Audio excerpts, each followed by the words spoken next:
जय हिंद दोस्तों, स्वागत है आप सभी का आपके अपने यूट्यूब चैनल पर। पहले तो आप सभी को होली की बहुत शुभकामनाएं। आप अपना होली अच्छे से मनाइएगा।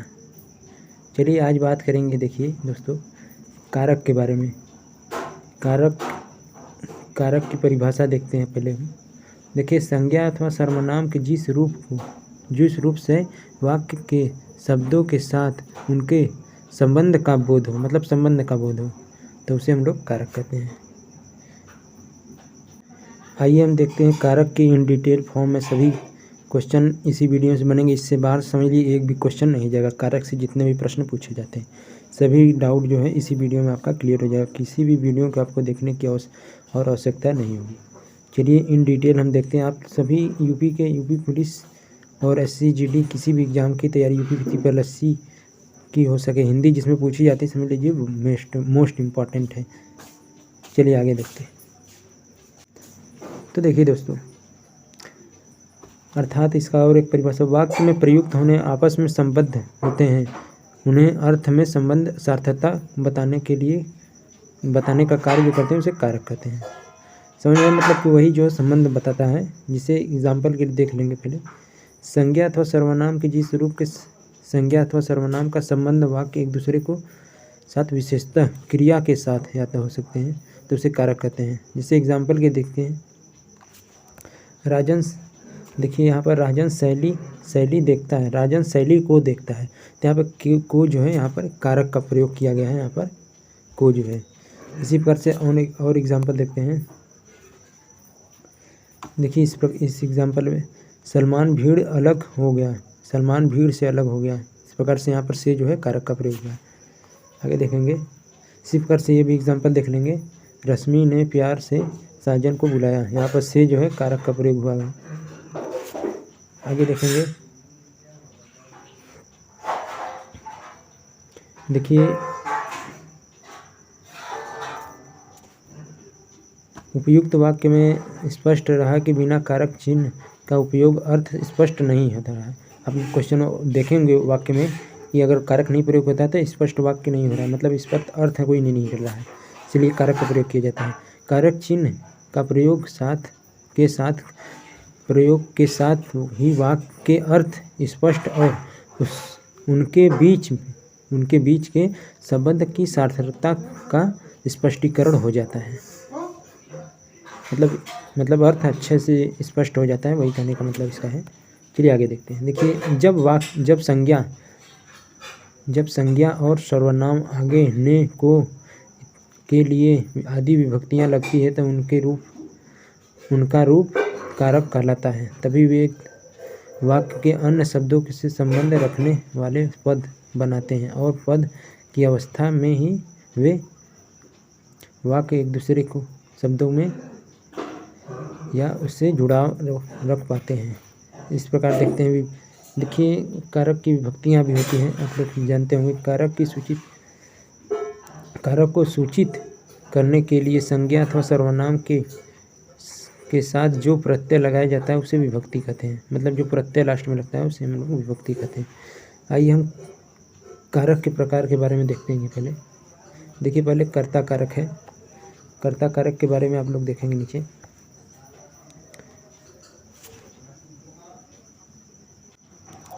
वाक्य में जो शब्द काम करने या क्रिया के करने के लिए प्रयुक्त होता है, अर्थात करने वाले का अर्थ कर्ता कारक कहलाता है। देखिए एग्जाम्पल के देखते हैं। देखिए यहाँ पर आशुवेंद्र किताब लिखता है। यहाँ पर आशुवेंद्र जो है, प्रयुक्त उदाहरण में आप देखेंगे किताब लिखने का कार्य आशुवेंद्र कर रहा है। इस प्रकार आशुवेंद्र कर्ता कारक है। इस प्रकार कर्म कारक के देखते हैं एग्जाम्पल। देखिए कर्म कारक में मतलब कर्म की प्रधानता एक तरीके से हो जाती है। देखिए यहाँ पर जिस वाक्य में संज्ञा अथवा सर्वनाम जिस रूप में क्रिया का फल पड़ता है, मतलब जो जिसपे फल पड़ता है वही कर्म कारक कहलाता है। जिसे एग्जाम्पल के देखेंगे। कर्म कारक को पहचान प्रत्यय को के बिना प्रयुक्त प्रत्यय अथवा अप्रत्यय कर्म के भी प्रयोग होते हैं। देखते हैं निम्नलिखित विभक्तियों के नियम देखते हैं।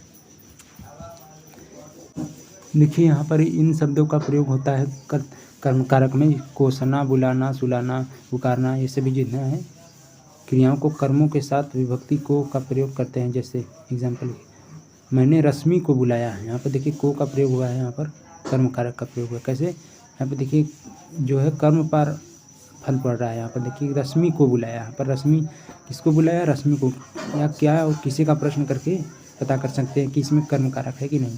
तो यहाँ पर देखिए क्या का प्रश्न कर किससे बुलाया, यहाँ पर मिला रश्मि को बुलाया, तो मतलब यहाँ पर कर्म कारक हो जाएगा। आगे देखेंगे, जैसे शादाब ने सलमान जी को भर कोसा, जी भर को कोसा, किसे कोसा, सलमान जी को। यहाँ पर उत्तर मिल रहा है ना, तो यहाँ पर इसीलिए कर्म कारक हो जाएगा। आगे देखेंगे इसी प्रकार, प्रशांत ने मानस को पुकारा, किसे पुकारा, मानस को पुकारा, इसी प्रकार यहाँ पर कर्म कारक हो जाएगा। देखिए मारना क्रिया का अर्थ पीटना हो तो हम विभक्ति में प्रयुक्त होता है, तो कर्म साथ विभक्ति में प्रयुक्त होता है, इस बात को याद रखिए। परंतु यदि उसका अर्थ स्वीकार करना होता है तो विभक्ति नहीं लगती है, अर्थात कर्म अप्रत्यय रहता है, इस बात को याद। देखिए एग्जाम्पल से इस बात को समझते हैं। देखिए क्या कह रहे हैं, देखिए इस एग्जाम्पल में लोगों ने सांप को मारा, लोगों ने सांप को मारा। देखिए यहाँ पर विभक्ति चेंज होगी, लोग का लोगो हो गया है। क्यों चेंज हुआ है, देखिए यहाँ पर क्योंकि यहाँ पर मारना मतलब पीटने की बात हो रही है। अगर पीटने की बात होगी तो वहाँ पर विभक्ति युक्त होगा, यहाँ पर विभक्ति इसीलिए प्रयोग हुआ है, लोग का लोगो हो गया है। और इसमें देखेंगे बाघ ने हिरन मारा, यहाँ पर देखेंगे मारने की बात है मतलब शिकार करने की बात होगी, तो मतलब शिकार करने की बात हो जाएगी, तो यहाँ पर जो है विभक्ति रहित हो जाएगी, मतलब विभक्ति इसमें चेंज नहीं होगा, बाघ का बाघो नहीं हो जाएगा। बात को समझ रहे हैं ना। बस आगे देखते हैं। देखिए राहुल ने कुत्ता को मारा, यहाँ पर देखिए कुत्ता को पीटने की बात हो रही है, तो राहुल का प्रयोग हुआ है। देखिए कुत्ते का यहाँ पर देखिए विभक्ति युक्त हो गई है, क्योंकि कुत्ता का कुत्ते हो गया यहाँ पर। इसमें मछुआरे ने मछली मारी, देखिए मछली चेंज नहीं हुआ इसी प्रकार यहाँ पर, तो इसलिए विभक्ति रहित हो जाएगी ये, क्योंकि मछली का शिकार एक तरीके से किया जाता है। आगे देखते हैं, कर्म प्रत्यय के साथ रहने पर अर्थात सप्रत्यय, मतलब प्रत्यय हो जिसमें क्रिया हमेशा पुल्लिंग होगी, परंतु अप्रत्यय होने वाले कर्म के अनुसार ही लिंग का प्रयोग है, लिंग होगा। मतलब यहाँ पे देखेंगे एग्जाम्पल समझिए। देखिए यहाँ पर खाया प्रयोग हुआ है, किस लिए प्रयोग हुआ है, क्योंकि ये देखिए कर्म के पहले प्रत्यय के साथ प्रयोग हुआ है, इसीलिए कर्म के साथ आम जो है कर्म है को के साथ मतलब प्रत्यय का प्रयोग हुआ है, इसीलिए पुल्लिंग होगा यहाँ पर। सिर्फ खाया खाई नहीं होगा, यहाँ पर खाया होगा, मतलब हमेशा पुल्लिंग का प्रयोग होता है। देखिए इस एग्जाम्पल में भी वही है। देखिए रोटी, मानस ने रोटी खाई। अब इस एग्जाम्पल में देखिए, अब इस वाक्य में देखेंगे यहाँ पर प्रत्यय के बाद मतलब कि कर्म के बाद प्रत्यय का प्रयोग नहीं हुआ है, इसीलिए यहाँ पर जो है कोई भी हो सकता है, इसके अनुसार लगेगा। रोटी के अनुसार रोटी स्त्रीलिंग है, तो इसलिए खाई लग गया यहाँ पर। समझ में आगे बात नहीं। देखिए एग्जाम्पल फिर से देख लीजिए एक बार। देखिए मानस ने आम को खाया, यहाँ पर आम के अनुसार यहाँ पर कुछ नहीं, मतलब इससे मतलब नहीं है। अगर यहाँ पर लग गया, ये को लग गया, तो इसके यहाँ पर पुल्लिंग हमेशा रहेगा। यहाँ पर देखिए को आ गया तो यहाँ पर पुल्लिंग हमेशा रहेगा, बस इस बात को याद रखिएगा। अगर बीच में कर्म के बाद कोई नहीं है तो इसके अनुसार ही ये लगेगा। समझ आना बात को। देखिए आगे देखते हैं। देखिए जब वाक्य में विशेषण संज्ञा के रूप में प्रयुक्त हो तो कर्म को विभक्ति का प्रयोग होता है। समझिए यहाँ बात आया कि नहीं। देखिए आप एग्जाम्पल समझिए। जैसे छोटे को, यहाँ पर एग्जाम्पल में देखेंगे छोटे को प्यार करो, यहाँ पर को का प्रयोग हुआ है। देखिए इसलिए यहाँ पे देखिए विशेषण में जो है छोटो मतलब एक विशेषता बता रहे। छोटा की विशेषता मतलब कि विशेषण एक प्रकार से है, तो इसीलिए यहाँ पर को का प्रयोग है। यहाँ पे बड़ो इसी प्रकार को का प्रयोग होगा। आइए देखते हैं अगला कारक। समझ में आया ना। देखिए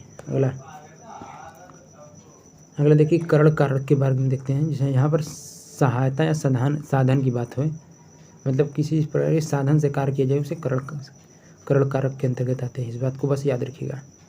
आइए देखते हैं जिन शब्द में साधन के द्वारा क्रिया का पूर्ण की जाती है, अथवा वाक्य में जो साधन या शब्द की क्रिया के संबंध का बोध कराता है उसे करण कारक कहते हैं। इस विभक्ति से के द्वारा इन दोनों का प्रयोग किया जाता है। आइए देखते हैं। ने करण कारक का एक ऐसा चिन्ह जो संस्कृत में आए कर्ता के लिंग कर्ता के लिए एन के रूप में कर्मवाच्य एवं भाववाच्य में आता है, किंतु हिंदी में प्रकृति ने को सप्रत्यय कर्ता कारक का ही चिन्ह मानती है। मतलब इसका करने का ये मतलब है हमेशा जो है कर्मवाच्य एवं भाववाच्य में आते हैं। इनका प्रयोग जब होता है तब ने या तो यहाँ पर आए कर्ता ने देखिए यहाँ पर समझिए एन के रूप में कर्मवाच्य एवं भाववाच्य आता है। मतलब देखिए आगे देखते हैं। देखिए क्या बोल रहा है, किंतु ने जो सप्रत्यय कारक चिन्ह ही मानती है, इस बात को याद रखिएगा। देखिए करण कारक के अन्य चिन्ह भी द्वारा के जरिए के द्वारा बस वही शब्द याद रखिएगा, क्या सहायता से किया जाए, किसी की सहायता से या तो साधन से किया जाए तो बस करण कारक होता है। ज़्यादा जानने की आपको ना जरूरत नहीं है। देखिए आगे देखते हैं। अंग भंग के साथ समय पूछना करण कारक के अंतर्गत आता है।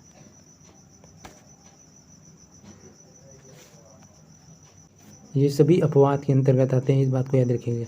अंग भंग के साथ समय पूछना ये सभी करण कारक के अंतर्गत आते हैं, इस बात को बस याद रखिएगा आप।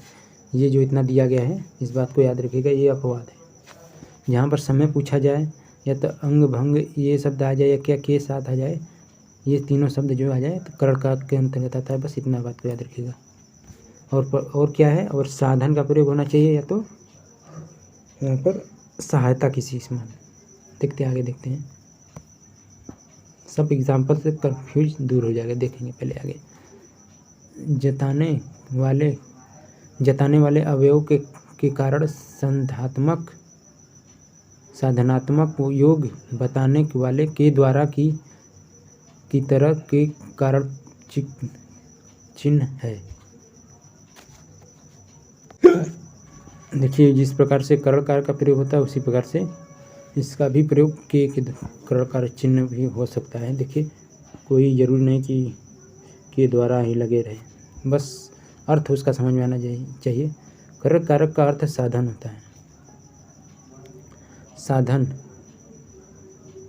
से चिन्ह वही तक करण कारक के चिन्ह रहेगा जहाँ तक कि साधन के लिए प्रयुक्त होगा। चूँकि आपादान का भी विभक्ति चिन्ह से है, परंतु अलगाव की स्थिति में प्राप्त। आप लोग देखिए इस बात को याद रखिएगा, से का प्रयोग एक आपादान में भी होता है लेकिन अलगाव के लिए। निम्नलिखित उदाहरण का स्पष्टीकरण किया जा सकता है। देखिए यहाँ पर देखते हैं। आकांक्षा ने गुलेल से फल तोड़ लिया। देखिए साधन का प्रयोग, गुलेल उसकी साधन हो गया उसके। देखिए जिस प्रकार आकांक्षा ने गुलेल की सहायता से फल तोड़ी है, इसी प्रकार साधन का प्रयोग हुआ है, इसीलिए यहाँ पर करण कारक होगा। देखिए अक्षिता कलम से किताब लिखती है। यहाँ पर देखिए इसकी साधन पर प्रयोग हुआ है, यहाँ पर भी इसी प्रकार से जो है करण कारक के अंतर्गत आएगा। जिसी प्रकार पेड़ से फल गिरा, यहाँ पर अलगाव की स्थिति हो गया तो यहाँ पर इसलिए क्या हो जाएगा, यहाँ पर आपादान कारक हो जाएगी। इस बात को बस याद रखिएगा। यहाँ पर देखिए राजा घर से बाहर आ गया, यहाँ पर भी अलगाव स्थिति इसलिए आपादान कारक हो जाए। कारक साधन के लिए प्रयोग कारक चिन्ह अलगाव के लिए आपादान कारक होता है, इस बात को बस याद रखिएगा। देखिए यहाँ पर करण कारक का क्षेत्र अन्य कारकों की अपेक्षाकृत अधिक विस्तृत होती है। यहाँ पर जो है करण कारक की अपेक्षा अन्य कारकों की अपेक्षाकृत अधिक विस्तृत होती है, इस बात को याद रखिए। मतलब ये ज़्यादा होता है, बस कुछ नहीं। देखिए अन्य समस्त कारकों से सब बचे प्रत्यय या वे शब्द जो अन्य किसी कारक में सम्मिलित होने से रह गए हो, वे सभी करण कारक में आ जाते हैं, जिसे पहचानने के नियम निम्नलिखित हैं। देखिए करण कारक और आपादान दोनों विभक्तियां से, किंतु करण कारक में साधनभूत और आपादान में अलगाव की परिस्थिति, बस वही बात है, कुछ है नहीं ज़्यादा। आगे देखते हैं दोस्तों। देखिए करण कारक के यहाँ पर देखते हैं आगे, थोड़ा टाइपिंग मिस्टेक हो गई है। देखिए यहाँ पर आपादान कारक ने, देखिए बिल्ली छत से कूदी पड़ी, आपादान कारक मतलब अलगाव की स्थिति हो रही है, यहाँ पर आपादान कारक हो जाएगी इस प्रकार। देखिए से के द्वारा के जरिए सामान्यतः करण कारक के प्रत्यय, क्योंकि समस्त प्रत्यय साधन में प्रयुक्त होते हैं। ये करण कारक के एग्जाम्पल है, इधर से चला आया है। देखिए तुमने कोई कसम नहीं होगी, गोली से शेर मारा गया। और देखिए यहाँ पर उसने दरवाज़ा दृश्य देख गया यहाँ पर। और देखिए एग्जाम्पल के लिए फिर देखते हैं। देखिए यहाँ पर प्रिंस के जरिए पत्र पहुँचा दो, मतलब कि देखिए साधन का प्रयोग हुआ था, इसलिए इसमें हम लोग का करण कारक हो जाएगा। इसके द्वारा यहाँ पर भी देखिए करण कारक हो जाएगा। देखिए से शेर को मार दो, यहाँ पर भी देखिए करण कारक हो जाएगा। दोस्तों टाइपिंग मिस्टेक हो गई है, इधर का उधर हो गया है, थोड़ा एडजस्ट करिएगा। देखिए यहाँ पर करण कारक बस याद रखिएगा, उसमें जो है अलगाव की स्थिति आती है। ये देखते हैं संप्रदान कारक के बारे में। वे शब्द जो वाक्य में किसी के लिए प्रयुक्त, किसी के लिए कुछ करने या कुछ देने का बोध कराए, उन शब्दों को संप्रदान कारक कहते हैं। देखिए एग्जाम्पल के लिए देखते हैं, राजन लाडो के लिए चॉकलेट लाता है। यहाँ पर देखेंगे, यहाँ पर के लिए का प्रयोग हुआ है। देखिए यहाँ पर, देखिए यहाँ पर संप्रदान कारक के लिए बस याद रखिएगा के लिए का अधिक प्रयोग होता है, इसमें के लिए का प्रयोग होता है एकदम, इस बात को याद रखिएगा। यहाँ पर भी देखिए प्रयोग हुआ है इसी प्रकार, विशाल बच्चे के गेंद लाओ। यहाँ पर बच्चों के लिए गेंद लाओ, इस प्रकार से हो सकता है वाक्य बदलेंगे तो।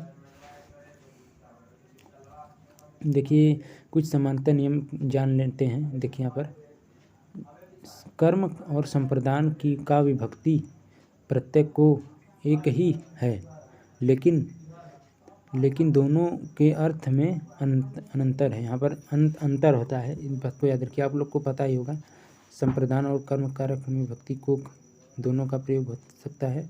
देखिए यहाँ पर नोट करने वाली बात एक है कि संप्रदान कारक में का की के लिए, यहाँ पर के लिए जो प्रयोग होता है वह सामान्यतः जो प्रयुक्त होता है, अर्थात अव्यय के स्थान में प्रयुक्त होता है, अव्यय के स्थान में प्रयोग होता है, इस बात को याद रखिएगा।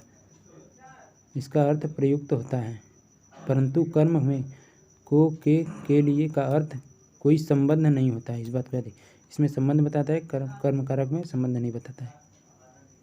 आइए इसके माध्यम से कुछ धारक के अंतर देखते हैं। देखिए संप्रदान कारक के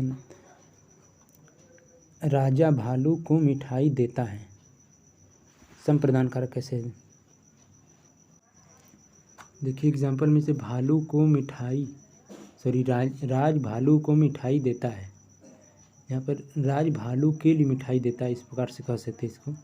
और देखिए यहाँ पर जो को का प्रयोग हुआ है, यहाँ पर संप्रदान कारक इसलिए हुआ है क्योंकि यहाँ पर अवयव के स्थान पर प्रयोग हुआ है। और दूसरे एग्जाम्पल में देखेंगे राज भालू को मारता है, यहाँ पर को जो है अव्यय का प्रयोग इसमें नहीं हुआ है, अव्यय के लिए। और इस प्रकार से भी देख सकते हैं, राजा भालू के लिए मिठाई देता है।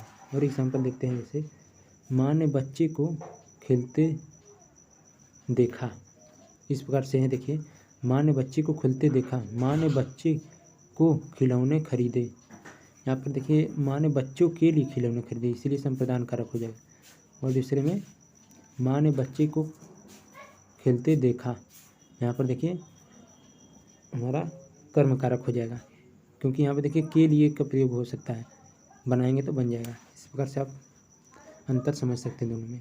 देखिए सामान्यतः जिनको कुछ दिया जाता है या जिसके लिए कोई क्रिया की जाती है वह संप्रदान कारक का होता है, इस बात को याद रखिएगा। जैसे प्यासे को जल देना चाहिए, इस वाक्य में देखते हैं। देखिए यहाँ पर कुछ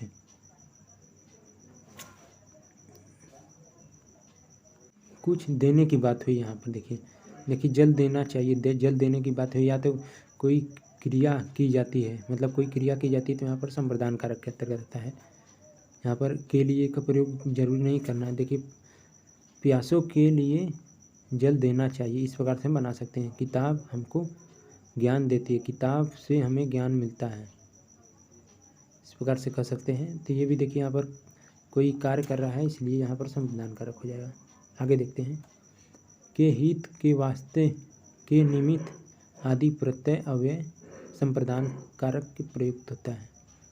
देखिए यहाँ पर एग्जाम्पल समझेंगे। तुलसी ने वास्ते ही, तुलसी के वास्ते ही, यहाँ पर वास्ते ही का प्रयोग हो गया है तो मतलब संप्रदान कारक हो जाएगा, बस इस बात को याद रखिएगा।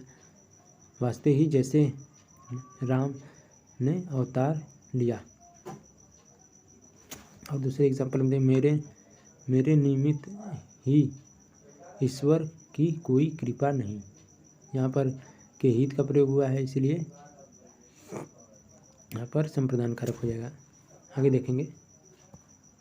राम के हित, यहाँ पर भी देखिए हित का प्रयोग, के हित का प्रयोग हुआ है, इसलिए संप्रदान कारक।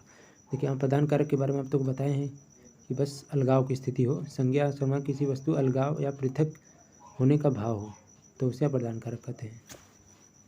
देखिए, इसके विभक्ति का प्रयोग देखिए। जिस शब्द में अपदान की विभक्ति से लगती है उस अन्य कोई वस्तु अलग होने का बोध हो। जैसे हिमालय से गंगा निकलती है, यहाँ पर अलगाव की स्थिति है। अंकित छत से गिरा, यहाँ पर भी है। राहुल घर से बाहर गया, यहाँ पर भी अलगाव की स्थिति, इसलिए अपदान कारक हो जाए। करण कारक अपदान प्रत्यय से प्रत्यय के अर्थ में अंतर के कारण करण कारक में बताया जा चुका है, मतलब पहले बता ही चुका है आपसे कोई। देखिए, यहाँ पर संबंध कारक के बारे में देखते हैं। संज्ञा अथवा सर्वनाम के जिस रूप से उसके दूसरे शब्दों के साथ संबद्ध या जुड़ाव अलगाव प्रदर्शित हो उस संबंध कारक कहते हैं। एग्जाम्पल समझते हैं, मतलब संबंध बताते हैं। देखिए, इसका विभक्ति चिन्ह का होता है। एग्जाम्पल के लिए देखते हैं। राजन की घड़ी, यहाँ पर देखिए दोनों को जोड़ने का काम कर रहे हैं यहाँ पर, इसलिए संबंध कारक हो जाएगा। अगर की नहीं लगाएंगे तो राजा घड़ी, राजन घड़ी कहाँ पर लग रहा है, राजन की घड़ी यहाँ पर, इसलिए हो जाएगा। सलमान को बच्चा नहीं, सलमान को बच्चा यहाँ पर इसी प्रकार नहीं है, इस प्रकार से ये भी हम लोग का संबंध कारक हो जाएगा। आगे देखेंगे। वचन अथवा लिंग के अनुसार इसकी विभक्ति का प्रयोग के की है। इस कारक के अधिकरण, कर्तव्य, मूल भाव, कार्यकरण, परिणाम आदि का बोध होता है। जैसे एग्जाम्पल के लिए देखते हैं। अब देखते हैं। अधिकार राज की किताब विशाल घर का। देखिए, यहाँ पर राज की किताब, यहाँ पर की का प्रयोग हुआ है, इसलिए यहाँ पर संबंध बता रहा है इस प्रकार से। विशाल की घर, इस प्रकार से भी इसमें भी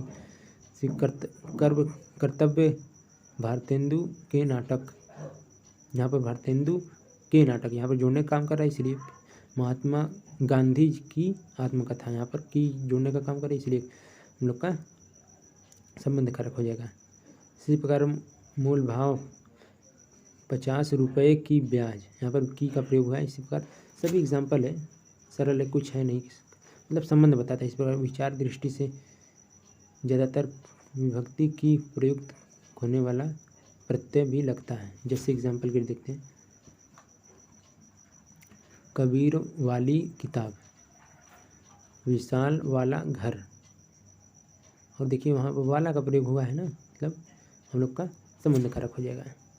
संबंध कारक की विशेषता, विभक्तियों से कुछ मुहावरे का प्रयोग होते हैं, इस बात को याद रखिएगा। बहुत से मुहावरे का प्रयोग होते हैं। जैसे एग्जाम्पल, दिन के दिन कान का कच्चा, इस प्रकार से प्रयोग हो रहा है। देखिए संबंध, ये सभी जो है संबंध कारक के उदाहरण है, इसको याद रखिएगा। और देखिए, जैसे जन्म का भिखारी, इस प्रकार से भी है एग्जाम्पल। देखिए आगे देखते हैं। सर्वनाम की स्थिति के संबंध कारक का प्रत्यय रा री रे ना नी ने हो जाता है। सर्वनाम की स्थिति में संबंध कारक का रा री रे हो जाता है। इस प्रकार से देखें। तुम्हारा लड़का, पर संबंध कारक के सर्वनाम की स्थिति में यहाँ पर देखिए सर्वनाम का प्रयोग हुआ है, इसलिए रा जुड़ गया है, इसलिए ये भी संबंध कारक का उदाहरण है। इस बात को याद रखें। मेरा घर, यहाँ पर भी सर्वनाम में रा जुड़ गया, इसलिए हम लोग का संबंध कारक हो जाएगा। इसी पे अपना भरोसा, इस प्रकार इसमें हो जाएगा। ना नी भी जुड़ा है ना, इसलिए अपना ना जुड़ गया है। इस प्रकार से एग्जाम्पल है। अधिकारक कारक के बारे में देखिए।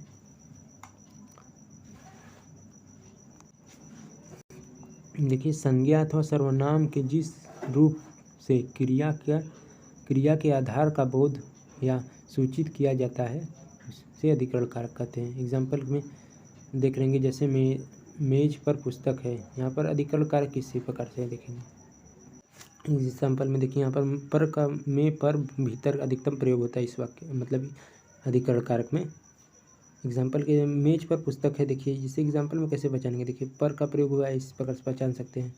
यानी देखिए, यहाँ पर क्रिया के आधार का बोध होता है, मतलब है होने का, इसका जो है यहाँ पर कहाँ पड़ा है, यहाँ पर पुस्तक पड़ा है, यहाँ पर पुस्तक मेज पर पड़ा है। इस प्रकार से आप देखते हैं इसके आधार, मतलब इसका आधार क्या है, मेज पर रखने का। इसी प्रकार से सेकंड एग्जाम्पल देखेंगे, मैं 3 मिनट में आऊँगा। देखिए, आने का काम यहाँ पर देखेंगे सूचित किया जाता है, ये मतलब सूचित किया जाता है, क्रिया को सूचित कर रहा है कि 3 मिनट में आऊँगा। इस प्रकार से भी इस एग्जाम्पल में देख सकते हैं। यहाँ पर कभी कभी में पर अर्थात ये सभी प्रयुक्त होता है इस वाक्य में। देखिए, कभी कभी में पर ये सभी प्रयोग होता है। देखिए, पर एग्जाम्पल के लिए देखते हैं, समझ लीजिए। देखिए, तुम्हारे घर पर 4 लोग हैं, यहाँ पर का प्रयोग इस प्रकार से देख सकते हैं। लोग थे मतलब रहने का काम कर रहे हैं, मतलब एक उसका स्थान है। यहाँ पर रहने का कार्य एक आधार बन गया है कि तुम्हारे घर पर, इस पर तुम्हारे घर में 4 लोग हैं, इस पर वही एग्जाम्पल हो गया है। देखिए, यहाँ पर नाव जल में तैरती है, नाव जल पर तैरती है। इस एग्जाम्पल में देखेंगे, यहाँ पर भी क्रिया के करने का आधार का बोध हो गया है, मतलब कि जल में उसका आधार बन गया है। इसी प्रकार से कर सकते हैं। देखिए, कभी कभी अधिकरण की विभक्तियों का भी लोप हो जाता है। इस एग्जाम्पल के लिए देखते हैं, वह जगह जगह भीख मांगता चलता है। यहाँ पर भी विभक्तियों का लोप हो जाएगा, समझ लीजिए। वो जो है हम लोग का इसी के अंतर्गत आएगा, अधिकरण कारक के अंतर्गत। आगे देखेंगे, जैसे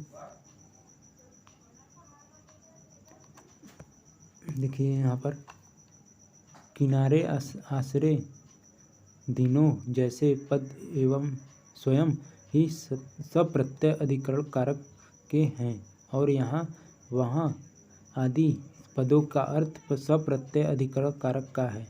अतः इन पदों में स्थिति के अधिकरण कारक की विभक्तियाँ नहीं लगती हैं। कहने का मतलब है, देखिए, और इन शब्दों में कोई विभक्तियाँ प्रयोग नहीं होती, बस इस बात को याद रखेंगे। देखिए, एग्जाम्पल समझ लीजिए, मोहन यहाँ वहाँ जाता रहता है। यहाँ पे देखिए, कोई विभक्ति का प्रयोग नहीं हुआ बीच में, इसलिए जो है समझ सकते हैं। सूर्योदय के समय घूमना चाहिए। इस एग्जाम्पल में अगला देखेंगे, समझ गए ना एग्जाम्पल। आगे देखेंगे, जिस शब्द से किसी को पुकारने का भाव हो या संकेत का बोध हो, संबोधन का अर्थ है, मतलब उसे पुकारने का बोध या संबोधित करता है। इस प्रकार समझ सकते हैं। हिंदी में यह कर्ता के पृथक कारक माना जाता है, जबकि संस्कृत में इस प्रकार से दर्शाया जाता है।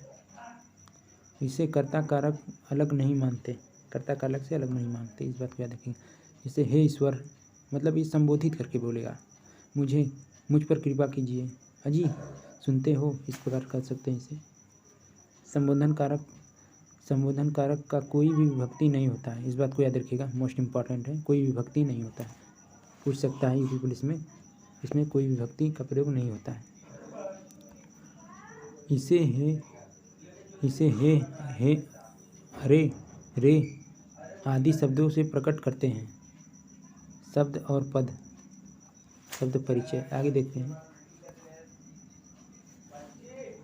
ये देखते हैं। देखिए, शब्द पद क्या होता है। देखिए, जब कोई शब्द वाक्य से अलग स्वतंत्र रूप से होता है तो उसे शब्द कहते हैं, किंतु जब वाक्य में कोई वाक्य प्रयुक्त होता है उसे पूर्व लिया जाता है, मतलब कि 2 शब्द से मिलकर बन जाए, उसे पद कहते हैं। जब वाक्य के अनुसार शब्दों में विभक्तियाँ लगती हैं, जैसे तब वे पद बन जाता है। पद का अर्थ दर्शाता है, जबकि शब्द सार्थक एवं निरर्थक दोनों शब्द बताता है। आप लोग समझे होंगे। जैसे शब्द का अर्थ मतलब उसके अर्थ निकल भी सकता है, नहीं निकल सकता है, लेकिन पद का अर्थ निकलेगा बस। देखिए पदों को अन्वय अर्थात विश्लेषण, पद परिचय का अर्थ, व्याकरण में इसे विभिन्न नाम दिए जाते हैं, जैसे पदान्वय, पद विन्यास, ये सभी एग्जाम नाम हैं आदि। वाक्य में प्रत्येक शब्द को अलग अलग उसके दो रूपों के शब्द बताते हैं, और पद परिचय कहलाता है। मतलब कि शब्द अलग अलग करके बताता है, उसी को ज़्यादा आपको जानने की जरूरत नहीं है कि पद और शब्द में अंतर बस पता होना चाहिए। तो ये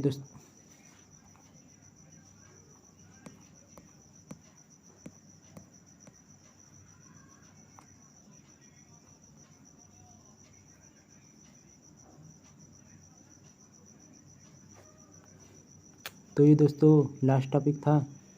इसी पर के वीडियो पाने के लिए चैनल को सब्सक्राइब लाइक करिएगा, और ऐसे वीडियो बनाने के लिए दोस्तों बहुत ही मेहनत लगता है, तो चैनल को शेयर भी कर सकते हैं।